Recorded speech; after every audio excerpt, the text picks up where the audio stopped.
No. Yeah, record first. And now. Okay. Hello, everyone. This is Jake, known as the Rock and Roll Guy, and a fan of the Rock and Roll Kiss. Yes. That's us. All right. And I'm going to ask a few questions. Question this. 17. Have you ever been rejected by producers, and how did you push through that? You've been recording. Yeah, I was at a recording studio that had a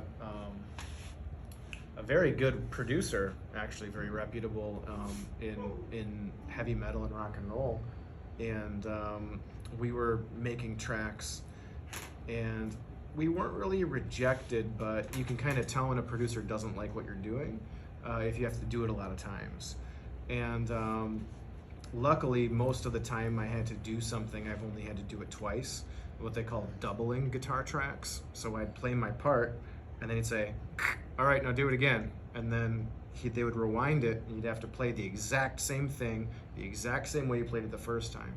So after our first studio session, I went home and I practiced, and I was able to do most of the things just twice. And so I wasn't rejected as much as maybe other people in my band at the time that were in the studio. And I think the guitar parts were easier for me to do in a studio and to produce than the vocals. Vocals are a little bit harder, but what they do in the studio is that if you don't sing perfectly, they take your voice and they drag it up or they drag it down to get the pitch to be Match perfect. it. Yeah, to be perfect. But they don't want to have to do that. They want you to get it right without having to edit it. So it's a challenge. It's different than playing live. Have you ever been in the studio? Yeah, actually, we recorded a lot of stuff back years ago in the 80s and early 90s. And we had some of the stuff played on local, like college radio stations, but we never got offered any deals or anything like that. I don't think we really looked at. We just wanted to do it for our own self-satisfaction, writing and recording our own music in bands that I was in previously. Nice. Your producer's rejecting us right now. Yeah. Very fun.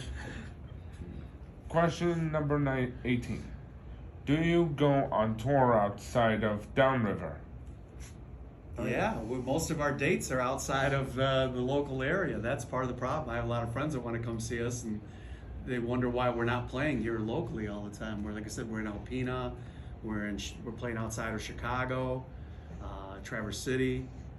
Right. We've played in Ohio. We've played in Wisconsin. Sioux up in Sioux. Yeah, up in the UP. UP. Yeah, but Downriver is, probably our favorite place to play. It is. It's fun. always a great crowd. Everybody knows all the songs. Like Downriver is a big rock and roll area, but having said that, we don't like to play there every single month. We want to play there like maybe once or twice a year to make it special, Right. and to make sure that everybody comes, for that one event, because they know that we don't play here all the time. Right. Mm-hmm. And question 19. Are you going to play at the Band Shell in Lincoln Park, Michigan? We'll be playing there, but not as Kiss. So there's a Battle of the Bands coming up in June, and one of our friends is an Alice Cooper lookalike, and he's going to be leading something called the Motor City Vampires.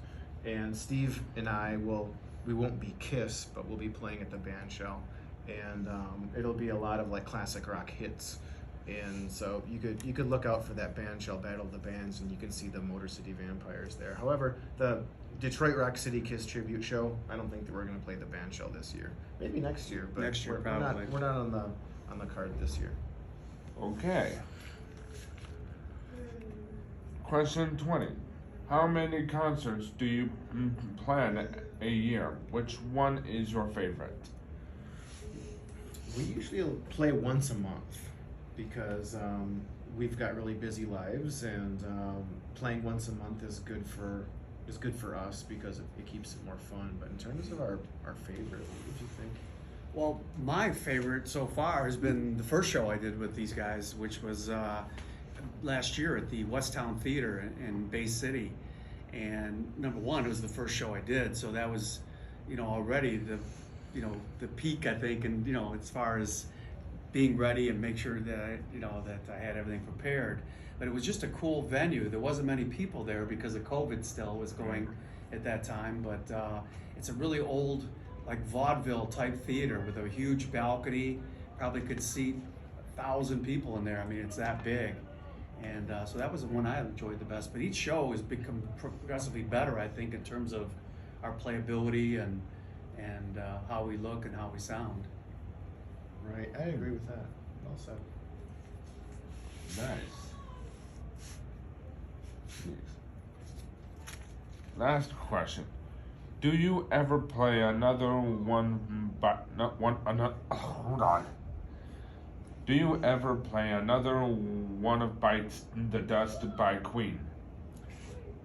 That's a strong bass track. I know. I actually have played that in one of my former bands. We actually played that song. So yeah, I have played it, and not in Kiss, obviously, but in other bands I have played. I love that song. I loved it when it came out, and until the Lions took it and used it as a theme song for them when they were winning, and then they started playing that and they started losing.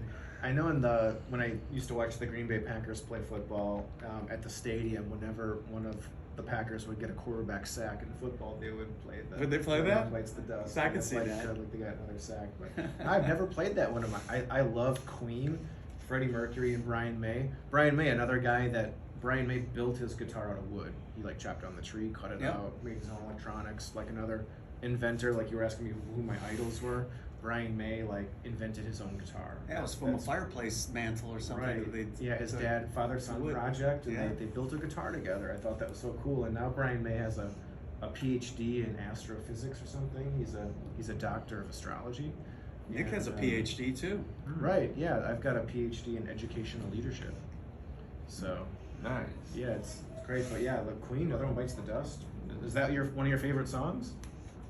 Thunderstruck and Shout It Out Loud. Okay. Thank you. But thank you for asking. Yeah, you're welcome. Well, that's all for now, folks. And remember, keep it real and let all the face slamming and fist pumps and all the high fives rock on. Yeah!